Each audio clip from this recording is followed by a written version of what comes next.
Welcome back everyone, मैं हूं आफ्ताब हैदर और आप देख रहे हैं आफ्ताब स्पीक्स।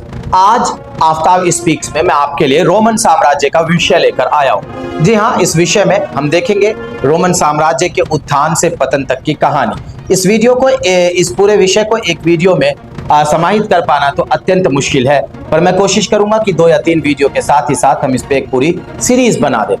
क्या आप जानते हैं कि आज से 2000 साल पहले इस दुनिया में केवल 2 बड़ी महाशक्तियां थी। वैसे तो इतिहास में देखा जाए और आज भी हम देखते हैं कि विश्व में हमेशा ही 2 महाशक्तियां मौजूद रही है, कभी विश्व एक ध्रुवीय नहीं रहा है जिस तरह आज हो चुका है।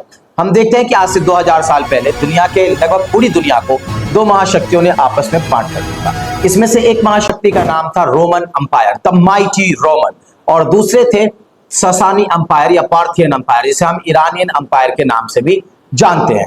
ईरानियन अंपायर और रोमन अंपायर दोनों ने मिलकर इस पूरी दुनिया के लगभग आधे आधे हिस्सों को बांट रखा था और दोनों ही बहुत ही ज्यादा माइटी होते थे, दोनों ही बहुत पावरफुल अंपायर थे। आज की इस वीडियो में हम रोमन अंपायर के बारे में पढ़ेंगे, साथ ही साथ कंपैरेटिवली कंपैरिजन के लिए हम कई बार ईरानियन अंपायर का जिक्र करेंगे। जब हम रोमन अंपायर की बात करते हैं तो रोमन अंपायर को हम शुरू से 0 से 600 AC तक लेके चलते हैं। 0 से 600 AC तक, यानी कि 0 ईस्वी से 600 ईस्वी तक लेके चलेंगे और हम देखेंगे कि रोमन साम्राज्य के इतिहास का अध्ययन करने के लिए इसको 2 भागों में बांटा जाता है, पूर्ववर्ती काल व परवर्ती काल। 0 से 300 तक के साल को, जो पहले फर्स्ट 300 का पीरियड है, ठीक है, 1 से फर्स्ट 300 तक का जो पीरियड है, इसको हम बोलते हैं अर्ली फेज, और बाद वाले 300 टू 600 ACE का जो फेज है उसको हम बोलते हैं लेटर फेज, पूर्ववर्ती और परवर्ती काल। अब हम देखते हैं कि रोमन साम्राज्य की स्थापना इसके सम्राट ऑगस्टस ने की थी। ऑगस्टस ने रोमन साम्राज्य की स्थापना के साथ ही साथ इसको मजबूत बनाना, इसके शहरों का सौंदर्यीकरण करना और यहाँ पर एक पूरी राजनीतिक व्यवस्था को स्थापित करना, प्रशासनिक तंत्र बनाना, सारे महत्वपूर्ण काम ऑगस्टस ने कर दिए थे। इसके बाद हम देखते हैं कि जैसे जैसे समय आगे बढ़ता है दूसरे सम्राट आते रहते हैं। ऑगस्टस के बाद उसका बेटा टिबेरियस आता है और वो भी अपना बहुत ही योगदान देता है रोमन साम्राज्य के। तो शुरू के 300 साल जो थे, जो कि early phase of Roman empire, उस फेज को हम एक इंप्रूवमेंट के तौर पे देखते हैं। That was the phase when the Roman empire was just boosting up, enhancing and just spreading out over the world.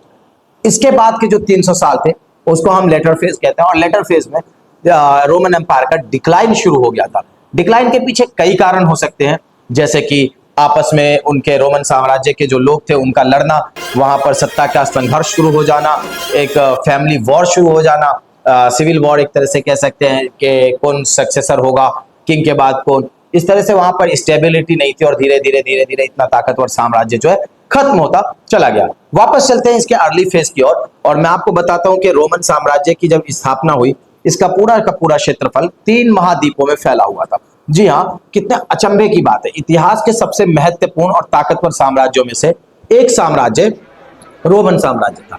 Roman साम्राज्य 3 महाद्वीपों में फैला हुआ था, जिसमें कि दक्षिण पश्चिमी यूरोप, उत्तरी अफ्रीका और पश्चिमी एशिया शामिल था। इन पूरे 3 महाद्वीपों में, इन 3 कॉन्टिनेंट्स में फैले हुए साम्राज्य, रोमन साम्राज्य को हम 3 महाद्वीपों में फैला हुआ साम्राज्य के नाम से भी जानते हैं।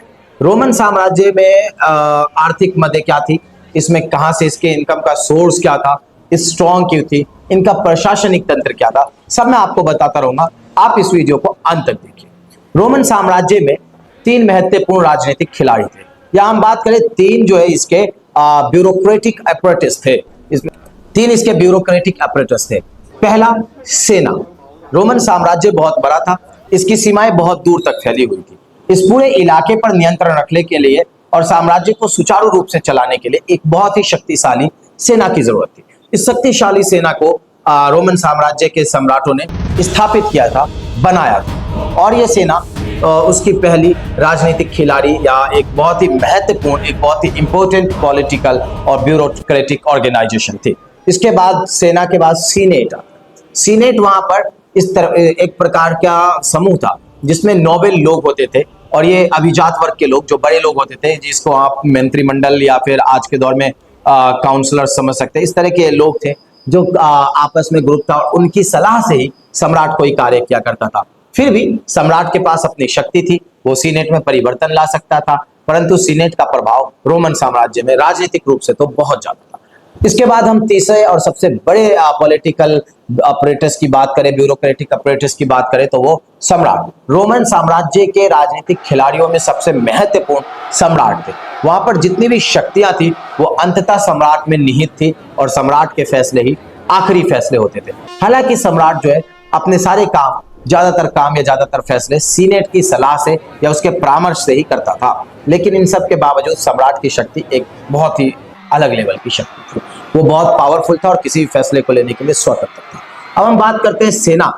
लगभग 6 लाख की सेना आज से 2000 साल पहले कॉन्स्टिट्यूट करना, संगठित करना और उसको चलाना अपने आप में एक बहुत अचंभे की बात थी, जो कि रोमन साम्राज्य ने कर दिखाया। रोमन साम्राज्य में उस समय इसलिए भी फला फूला। रोमन साम्राज्य के फलने फूलने के पीछे एक बहुत बड़ा कारण यह था कि रोमन साम्राज्य में पहली बार वेतन भोगी सैनिकों को रखा गया था। रोमन साम्राज्य इतिहास में पहला ऐसा साम्राज्य मिलता है जहां पर सेना के कार्यों के लिए उन्हें एक प्रशिक्षण दिया जाता था। इसके लिए उनको एक वेतन प्राप्त होता था और एक निश्चित उम्र के बाद सेवा से निकाल दिया जाता था। जबकि इसके विपरीत उस समय के जो बहुत बड़े दूसरा सबसे बड़ा और ताकतवर साम्राज्य था ईरानियन साम्राज्य में बलात सेना थी। बलात सेना का मतलब होता है जहां पर लोगों को फोर्सफुली जो एग्रीकल्चर करने वाले लोग हैं या आम लोग हैं, क्राफ्ट पर्संस है, उन सबको उठाकर सेना में डाल देना। युद्ध की स्थिति में सभी लोगों को सेना में जाना अनिवार्य कर दिया।